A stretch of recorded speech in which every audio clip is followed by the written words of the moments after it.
لبيك اللهم لبيك لبيك لا شريك لك لبيك إن الحمد والنعمة لك والملك لا شريك لك.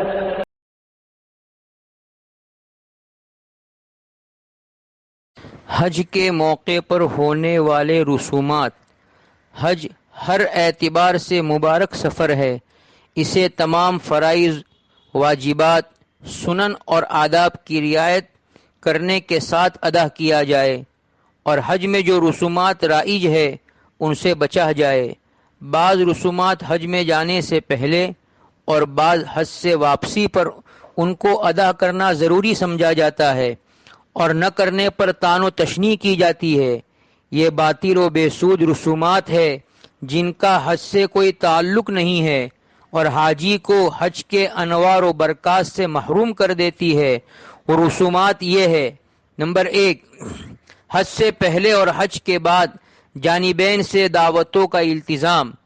حاجی کے حج میں روانہ ہونے سے قبل اور حج سے واپسی پر رشتہ دار حضرات اپنے اپنے خاندان سے تعلق رکھنے والے حجاج کی دعوتیں کیا کرتے ہیں. اسی طرح بعض علاقوں میں خود حجاج کرام اپنے اپنے رشتہ دار حضرات و متعلقین کی دعوتیں کیا کرتے ہیں. یوں تو یہ بھی ایک قسم کی صلہ رحمی ہے، اور کھانا کھلانے کو اسلام میں بہتر اعمال میں شمار کیا گیا ہے. لہذا صلہ رحمی کی نیت سے سیدھے سادے طور پر اخلاص الہیت کے ساتھ حج میں جانے سے قبل اور حج سے واپسی پر جانبین سے دعوت ہو تو کوئی مضائقہ نہیں ہے، بلکہ امر مستحسن ہے، اور انشاءاللہ باعث اجر و ثواب ہوگا. مگر آج کل ان دعوتوں پر جس انداز سے عمل ہو رہا ہے وہ عموماً رسم و رواج کے طور پر ہوتا ہے، اور ان آپسی دعوتوں کو اس قدر ضروری سمجھ لیا گیا ہے کہ حج میں جانے والا اپنے متعلقین کی دعوت نہ کرے یا متعلقین حاجی کی دعوت نہ کرے تو اسے برا مانا جاتا ہے. آپس میں شکوہ شکایتیں ہوتی ہے اور ایک عرصے تک طعنے سنائے جاتے ہیں. ایسی صورتحال میں شریعت کی طرف سے حج کے عنوان پر دعوت کھلانے اور اس کے کھانے کی اجازت نہ ہوگی. اس جیسی دعوتوں سے اجتناب کرنا چاہیے. مستفاد از فتاوی محمودیہ و فتاوی رحیمیہ.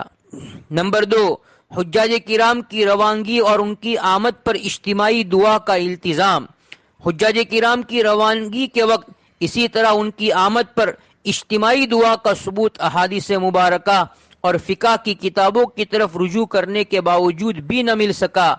ہاں البتہ ذخیرہ احادیث میں اتنا ضرور ملتا ہے کہ حضرت صلی اللہ علیہ وسلم نے فرمایا کہ جب تم حاجی سے ملو تو اس سے مصافحہ کرو اور اس سے اپنے لیے دعائے مغفرت کی درخواست کرو. لہذا اجتماعی دعا کا اتنا التزام نہیں ہونا چاہیے کہ لوگ اسے لازم سمجھ لے، بالخصوص اگر اس دعا میں عورتیں بھی شریک ہو تو اس وقت تو اجتماعی دعا کو ترک ہی کر دینا چاہیے، ورنہ غیر محرم مردوں عورتوں کا اختلاط ہوگا جو مستقل ایک نئے فتنے کا ذریعہ بن جائے گا. نمبر 3، حجاج کرام کو رخصت کرنے کے لیے ہوائی اڈے تک جانا. حجاج کرام کو رخصت کرنے کے لیے اور ان کے استقبال کے لیے اپنے اخراجات سے ہوائی اڈے تک جانا کار خیر ہے. حدیث سے اس کا ثبوت بھی ہے.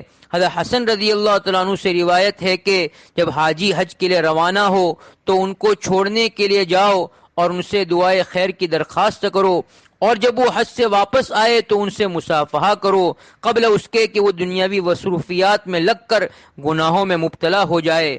سلف کا معمول تھا کہ وہ حجاج کرام کو روانہ کرنے کے لیے ان کے ساتھ چلتے تھے اور ان سے دعائے خیر کی درخواست کرتے تھے. لہذا حجاج کرام کو رخصت کرنے کے لیے اور ان کا استقبال کرنے کے لیے اپنے خرچ سے ہوائی اڈے تک جانا ایک کار خیر ہے. البتہ اگر ہوائی اڈے تک روانہ کرنے کا پورا خرچ رسم و رواج کے مطابق حاجی کے ذمے ہو تو حاجی کے خرچ سے حجاج کو روانہ کرنے کے لیے اور ان کا استقبال کرنے کے لیے جانا درست نہیں ہے، اس لیے کہ حاجی اس خرچ پر رضامند ہوا ہے، وہ محض رسم کی بنا پر رضامند ہوا ہے. جبکہ حدیث شریف میں آتا ہے کہ کسی شخص کا مال اس کی دلی رضامندی کے بغیر حلال نہیں ہے، اور حاجی کی دلی رضامندی سے کون واقف ہو سکتا ہے؟ بلکہ کبھی کبھار تو اس قافلے کا خرچ حاجی کے حج کے خرچ سے بھی بڑھ جاتا ہے۔ یہ ظلم نہیں تو اور کیا ہے؟ نیز اس میں یہ پہلو بھی قابل غور ہے کہ کسی پر فی نفس ہی حج فرض ہوتا ہے مگر اس کے پاس ان رسومات کی ادائیگی کا انتظام نہیں ہوتا ہے، اس وقت یا تو وہ قرض لے کر ان رسومات کو ادا کرتا ہے اور پھر بعد میں قرض کی ادائیگی کی مستقل فکر رہتی ہے، یا تو وہ حج کو مؤخر کر دیتا ہے۔ اب آئندہ سال تک زندہ رہنے کی کیا گارنٹی، اور مال باقی رہے اس کی کیا گارنٹی؟ ممکن ہے کہ وہ ان رسومات کی وجہ سے فریض حج سے محروم رہ جائے اور اپنی دنیا اور آخرت کا نقصان کر دے۔ لبيك اللهم لبيك لبيك لا شريك لك لبيك إن الحمد والنعمة لك والملك لا